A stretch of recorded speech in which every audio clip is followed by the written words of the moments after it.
Deep in the bowels of the Comcast headquarters, a team of executives meet to discuss the future of the company. Good afternoon. Welcome, everybody, to the 50th Comcast annual board meeting. Let's go over where we are today and how we're going to make this company grow. Comcast is a worldwide media and technology company in the entertainment industry. On our 50th anniversary, we see that Comcast has grown from a simple cable television provider to be a giant in cable television, internet networks, television programming, telephones, movies, and theme parks. We also diversified forwards vertically, getting us closer to our customers by co-owning theme parks, and backwards by owning film and television studios. Universal in Orlando, Universal Pictures, Focus Features, Illumination, NBC, all these have been increasing market share. And Telemundo has proven an excellent strategic decision. We also diversified horizontally by getting into internet and telephone services, which provided great cash flows and created more opportunities for customers to use our film and television products. But we have some problems. Our industry is mature, and we're already highly vertically diversified. If we want to grow, we need new strategies, or we need to retrench. We need a new exciting technology. I would love to introduce a new technology, but our company is structured into silos, where we do not come together. NBC Universal does not talk to Comcast Ventures, who do not speak with the national engineering and tech ops people. We are using a multi-divisional organizational structure that will never foster communication across segments. We're set up to handle new acquisitions and growth through purchases, but we are not set up to handle internal new product development. We can't do it. Well, I can partly understand your concern. From one side, we have seen increased pressures on pay TV subscribers growth. However, in 2012, the company generated revenues of about $62.6 billion, up 12% year on year, and an increase in consolidated operating income of 13.6%. Our low-cost strategy places us today as the leader in the U.S. cable system operator. In particular, our cable communication business generated 63% of our revenues recently and offers its services to about 22 billion subscribers, which represents a 23% of the market. These results are outstanding and impressive, and there's no need for a change. Marion, while our financial performance is indeed very impressive, we do need to look at overall market trends and our actual customer mix of our cable communication segments. While our overall company had an increase of over 40% with 138,000 new customers only in 2012, we had a vast decline of over 395,000 customers in the traditional television services. So we do see that the traditional TV services are actually in the declining stage of their life cycle, and that we need to shift towards the growing segments. So we do need to further innovate the products that we have right now, including the access to the streaming website WiFinity, as well as our high-speed wireless data services, which is called the To-Go Wireless Card, and shift our strategic core towards new innovative products. So based on market trends heading towards high-speed streaming, we need to know our next move. We need to know how to position Comcast, and we need to distinguish ourselves from our competition. Listen, everyone, go home and rest. I really, really care about your input on this, and I want this decision to come from you. I have a great idea. Here's what we're doing. We're going to provide blanket Wi-Fi to all our customers, and as an extension of our Xfinity services, let's call it WiFinity. All right, we're going to provide towers and access points to provide our customers citywide access. All right, we're going to make money, and we're going to do it by charging for the service, just like a cell phone service. We're going to subsidize through the government, giving them priority use of our Wi-Fi networks, okay? And we're also going to charge companies like Netflix to piggyback off of our service.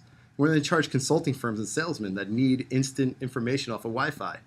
All right, we're going to provide Wi-Fi access to parks, subways, and anywhere where people need Wi-Fi. We'll gain market share from hotels and other businesses charging excessive funds and fees for internet access. And we're going to be a major disruption to the entire cell phone market. What do you guys think? This is a huge change for our current strategy, and we don't need it given our strong financial position. I already told you, We're currently growing. We would cannibalize our own products. And you're telling me that none of our competitors came up with such a brilliant idea? Are you sure this project is even feasible? WiFinity is a great new idea. Our competitors failed before us because they did not have the will to succeed. The cost in prior attempts was about $20 million for Philadelphia at $13 a person, and $5.3 million for St. Louis Park, Minnesota at around $122 per person. This was too expensive, but I believe that if we can use a matrix structure and pull people from each of our different businesses and create a team with a project leader, that will be able to create a 360-degree analysis and integrate this into our business model. We will be successful. This team will exist from the development stage through the beta test. When this gets rolled out and fully implemented, we can put WiFinity into its silo for proper efficient management now that innovation is not required. We will also exploit great synergies to touch new market segments that we are currently lacking. So Comcast already operates all along our industry supply chain and in several different venues in front of our customers. This new strategy would create further multi-point competition through horizontal diversification and provide us another way to get in front of our customers and potentially new customers. This also shouldn't dilute our brand DNA. Now, Marin, in thinking beyond stage one, this product may cause us to eventually cannibalize our own internet service, but I think this is allowable. 2 reasons. Number 1, it's always better to cannibalize your own product before competition. Number 2, we should steal significant market share from our competitors over time, which would bring us back. This citywide Wi-Fi technology is very young, and if we want to get in, now is the time. Thinking further in this big picture scenario, this decision will not only be horizontal expansion, it will also position Comcast for the future. If this plan works, Comcast would be able to become an industry leader in citywide Wi-Fi technology through this first mover advantage and begin creating and owning this core infrastructure that's fundamentally necessary to create a wireless world. The idea of self-driving cars, accessing your home from abroad, all this amazing stuff that people think of, it's going to happen, and all these big ideas require infrastructure to work. If we own that infrastructure, we win. Looking at further implications of this strategy, we have some risk we need to take into account. We're talking about major costs for infrastructure and for rapid R&D if we want this to work. It's the only way. Wi-Fi is considered to be an interim technology, and we need to stay ahead of the competition. This means capital allocation, and that is going to be a clear signal to our shareholders. That's going to tell them where Comcast is going. We are deciding Comcast's future right here. There's also one really important aspect of this that we need to consider, and that is antitrust. David, that's exactly what I wanted to point out, because we must address the likelihood of any antitrust litigation lawsuits. Offering a universal broadband access to our customer clients anywhere at any time could cause severe antitrust accusations.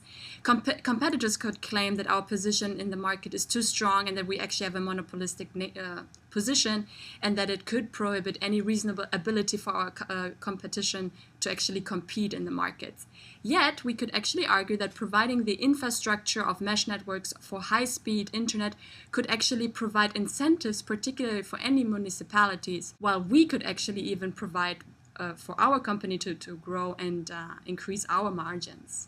That was great stuff today, guys. Good job. We're going to provide this new service and to provide internet everywhere where our customers want internet to be.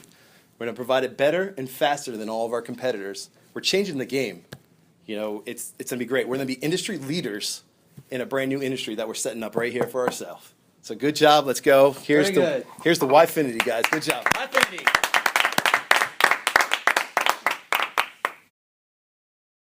Con los terroristas.